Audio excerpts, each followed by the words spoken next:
ಉಡುಪಿ ಜಿಲ್ಲಾ ಮರಾಠಿ ಸಮಾಜ ಸೇವಾ ಸಂಘದ ವತಿಯಿಂದ ಜಿಲ್ಲೆಯ 136 ಕೂಡುಕಟ್ಟಿನ ಹೋಳಿ ತಂಡದಿಂದ ಮರಾಠಿಗರ ಕುಲಗುರು ಶೃಂಗೇರಿ ಶಾರದಾ ಪೀಠದ ಶ್ರೀ ವಿಧುಶೇಖರ ಭಾರತಿ ಶ್ರೀಗಳ ಸಮ್ಮುಖದಲ್ಲಿ ಬ್ರಹ್ಮಾವರ ಚೇರ್ಕಾಡಿ ಮುಂಡ್ಕಿನ ಜೆಡ್ಡು ಆರ್.ಕೆ. ಪಾಟ್ಕರ್ ಶಾಲಾ ಆವರಣದಲ್ಲಿ ಹೋಳಿ ಸಂಭ್ರಮ ಜರುಗಿತು. ಶ್ರೀಗಳನ್ನ ಮೆರವಣಿಗೆಯ ಮೂಲಕ ಕರೆತರಲಾಯಿತು. ಸಹಸ್ರಾರು ಮಹಿಳೆಯರು ಪೂರ್ಣಕುಂಭ ಸ್ವಾಗತದೊಂದಿಗೆ ಬರಮಾಡಿಕೊಂಡರು. ಪ್ರತಿ ಹೋಳಿ ತಂಡವು ಗುರುಗಳ ಹೋಳಿ ಕುಣಿತ ನಡೆಸಿದ್ರು. ಉಡುಪಿ ಜಿಲ್ಲೆಯಲ್ಲಿ 10,000 ಮಂದಿ ಮರಾಠಿ ಜನರು ಸಾಂಪ್ರದಾಯಿಕ ಉಡುಗೆಯಲ್ಲಿ ಕಾರ್ಯಕ್ರಮದಲ್ಲಿ ಭಾಗವಹಿಸಿದ್ರು.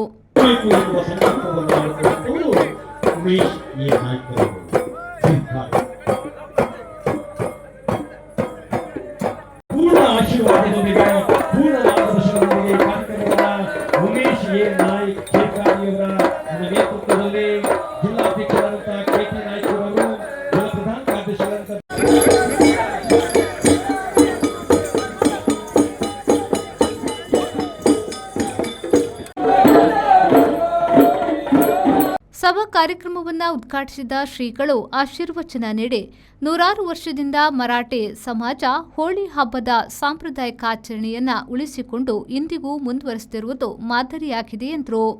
ಅದರಲ್ಲಿ ಯಾವುದೇ ವಿಧವಂತಹ ವ್ಯತ್ಯಾಸ ಇಲ್ಲದೆ ಹೇಗೆ ಹಿಂದಿಂದ ನಡ್ಕೊಂಡು ಬಂದಿದೆಯೋ ಅದನ್ನು ಹಾಗೆ ಕಾಪಾಡಿಕೊಂಡು ಒಬ್ಬರು ಒಂದೊಂದು ತರ ಮಾಡಿದ್ದಲ್ಲದೆ ಎಲ್ಲರೂ ಸಹ ಅದೇ ಸ್ವರದಲ್ಲಿ ಏಕ ರೀತಿಯಲ್ಲಿ ಇದನ್ನ ಮಾಡುತ್ತಿರುವುದು ಅನ್ನುವುದು ಅದು ಈ ಸಮಾಜದವರ ಆ ಧರ್ಮನಿಷ್ಠೆ ಮತ್ತು ನಮ್ಮ ಒಂದು ಪರಂಪರೆ ಏನಿದೆಯೋ, ಭವ್ಯವಾದಂತಹ ಸಂಸ್ಕೃತಿ ಏನಿದೆಯೋ ಅದರಲ್ಲಿ ನೀವು ಹೊಂದಿರುವಂತಹ ಒಂದು ನಿಷ್ಠೆ ಅದನ್ನ ಬಹು ಸ್ಪಷ್ಟವಾಗಿ ತೋರಿಸ್ತಾ ಇದೆ.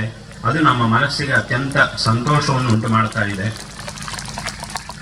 ಸಮಾಜದವರು ಈ ಒಂದು ಪ್ರಪಂಚದಲ್ಲಿ ವಿಶೇಷವಾದಂತಹ ಒಂದು ಪರಿಶ್ರಮವನ್ನು ಮಾಡುತ್ತಾ ನಿಷ್ಠಾವಂತರಾಗಿ ಏನಿದೆಯೋ ಅದನ್ನೇ ಅತ್ಯಂತ ಪ್ರಾಮಾಣಿಕವಾಗಿ ನಿರ್ವಹಿಸಿಕೊಂಡು ಬರ್ತಾ ಇರತಕ್ಕಂತಹ ಒಂದು ಉತ್ತಮವಾದಂತಹ ಸಮಾಜವಾಗಿ ಇರುವುದು ಮತ್ತು ಒಂದು ಅಭಿವೃದ್ಧಿಗೆ ಅಭಿಮುಖವಾಗಿ ಬೆಳೀತಾ ಇರತಕ್ಕಂತಹ ಒಂದು ಸಮಾಜವಾಗಿರುವುದು ಸಂತೋಷಕರವಾದಂತಹ ಒಂದು ವಿಷಯ. ಆ ಜಗನ್ಮಾತೆ ಶ್ರೀ ಶಾರದಾ ಪರಮೇಶ್ವರಿ ಅಮ್ಮನವರ ಒಂದು ಪರಿಪೂರ್ಣವಾದಂತಹ ಅನುಗ್ರಹ.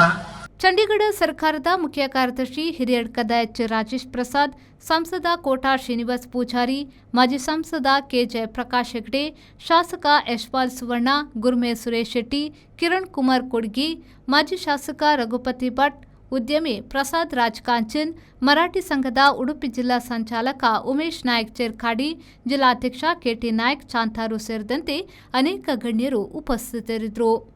ಬ್ಯೂರೋ ರಿಪೋರ್ಟ್ ವಿ4 ನ್ಯೂಸ್ ಬ್ರಹ್ಮಾವರ.